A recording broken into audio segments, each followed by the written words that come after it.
Muy buenas tardes, mi nombre es Lérida Torres. Soy la que realiza el programa Esquina Cultural de la Fundación de la Herencia Cubana en Las Vegas.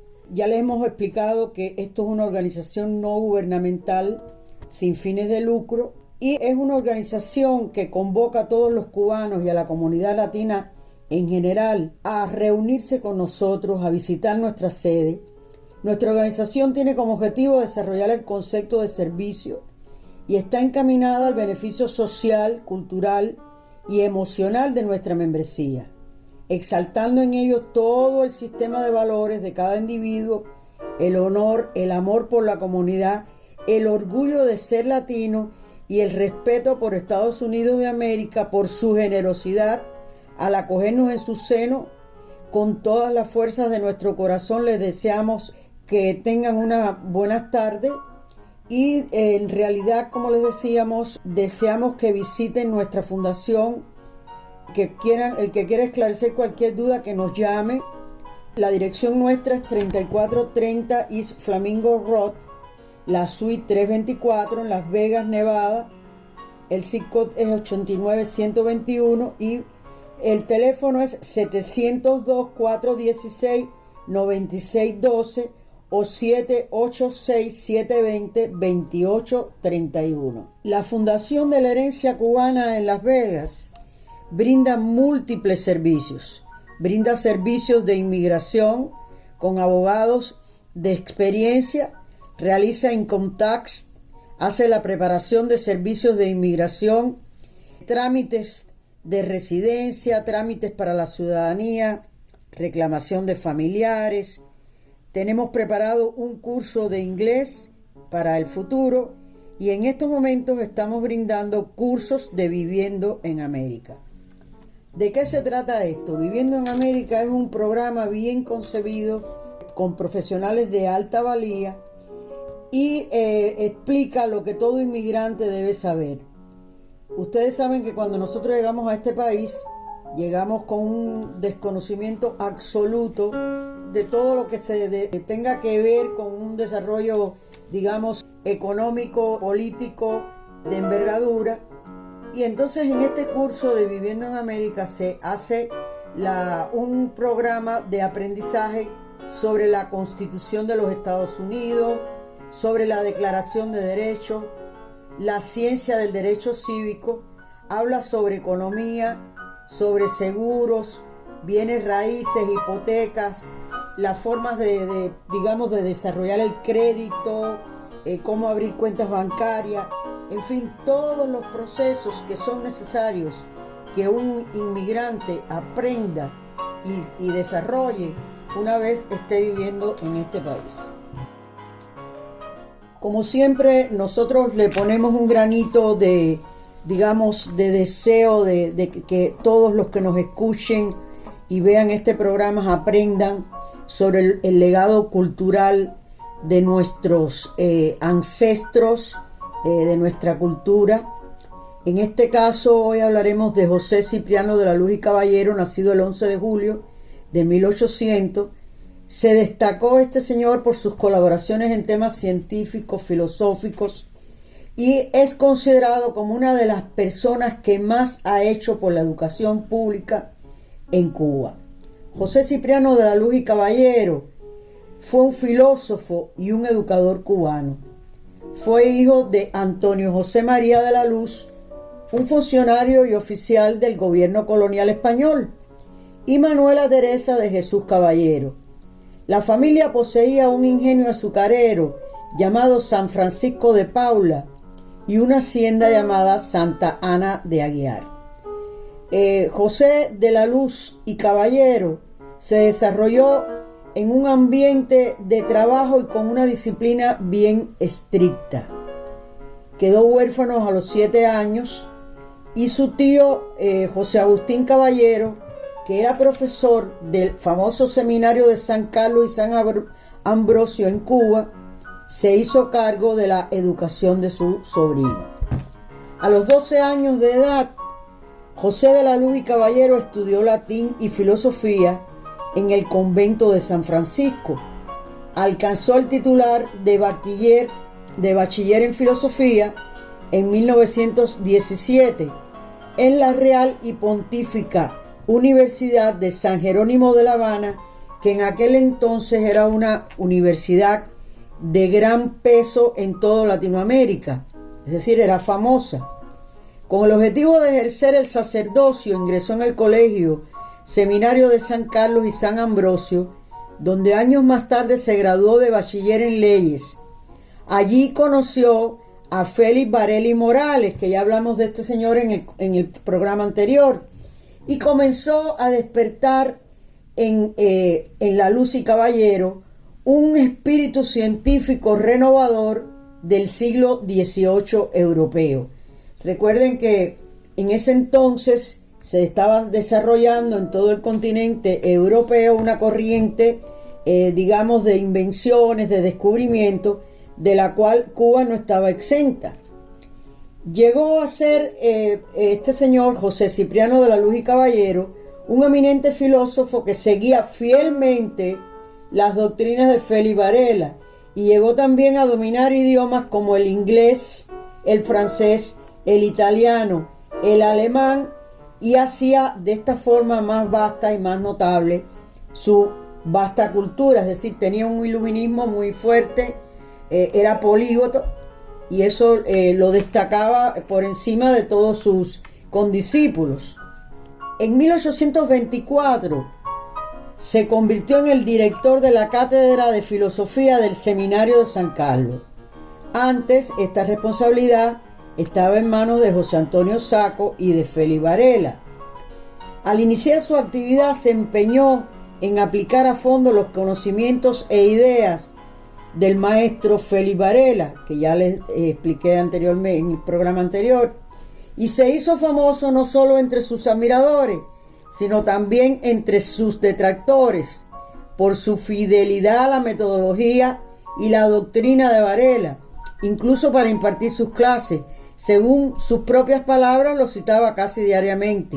Y recuerden que ya, digamos, Félix Varela estaba señalado por la metrópolis como un propulsor del independentismo en Cuba. En 1837, José de la Luz y Caballero visita numerosos lugares del mundo.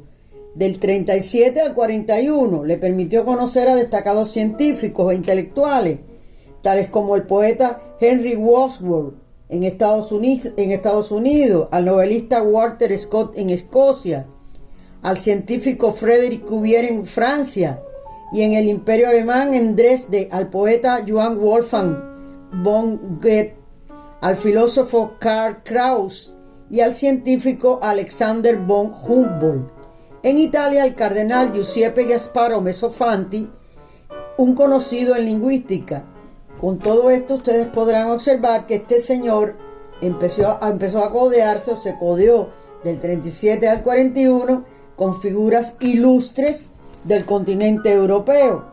Esto, digamos que elevaba la cultura que poseía, y en esta fase, digamos, de interrelación, pues era una forma mucho más fácil de elevar sus conocimientos. En 1841 se convirtió en socio de la Academia de Buenas Artes de Barcelona.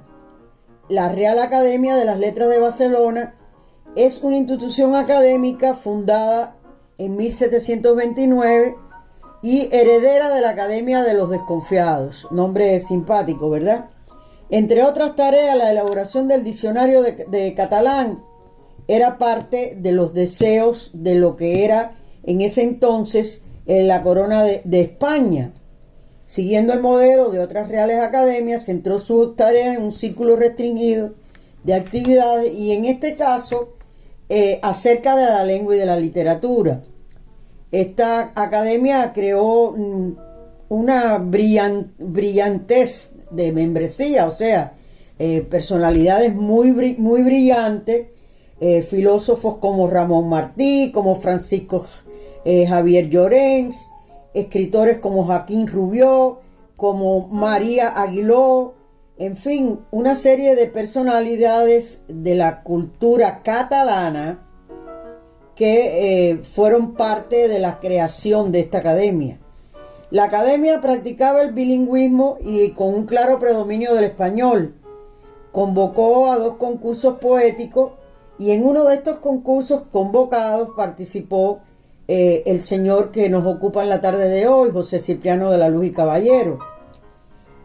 Fue en este caso, esta academia se destacó entre las artes y las letras de España y hasta el día de hoy, incluso esa academia existe hasta el día de hoy, que forma parte y está, digamos que financiada por el Ayuntamiento de Barcelona.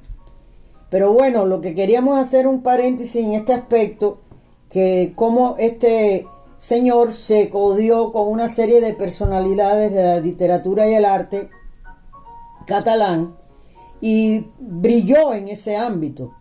Finalmente, en 1843 viaja a Nueva York y más tarde a París.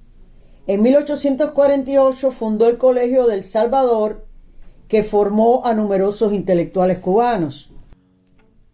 José Cipriano de la Luz y Caballero fue considerado un maestro por excelencia, un formador de conciencias, pues engrandeció el sentido de la nacionalidad cubana.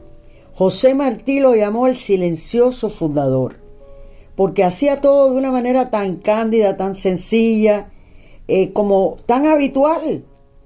Enrique José Barona dijo también de él que él era el pensador de ideas más profundas y originales con que se honra el nuevo mundo.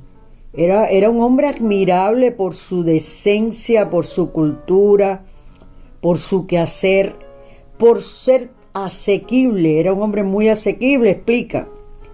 Sus obras aparecieron en muchos lugares, en diarios, en revistas, en diferentes producciones.